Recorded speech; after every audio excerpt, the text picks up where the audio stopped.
تم لوگوں سے پہلے بھی بہت سے واقعات گزر چکے ہیں، تو تم زمین میں سیر کر کے دیکھ لو کہ جھٹلانے والوں کا کیسا انجام ہوا۔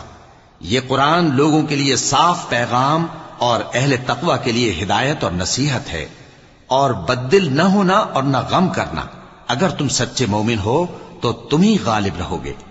اگر تمہیں زخم شکست لگا ہے تو ان لوگوں کو بھی ایسا زخم لگ چکا ہے، اور یہ ایام زمانہ ہے کہ ہم ان کو لوگوں میں بدلتے رہتے ہیں، اور اس سے یہ بھی مقصود تھا کہ اللہ ایمان والوں کو جدا کر دے اور تم میں سے بعض کو شہید بنائے، اور اللہ بے انصافوں کو پسند نہیں کرتا۔ اور یہ بھی مقصود تھا کہ اللہ ایمان والوں کو پاک صاف بنا دے اور کافروں کو نابود کر دے۔ کیا تم یہ سمجھتے ہو کہ بے آزمائش بہشت میں جا داخل ہوگے؟ حالانکہ ابھی اللہ نے تم میں سے جہاد کرنے والوں کو تو اچھی طرح معلوم کیا ہی نہیں، اور یہ بھی مقصود ہے کہ وہ ثابت قدم رہنے والوں کو معلوم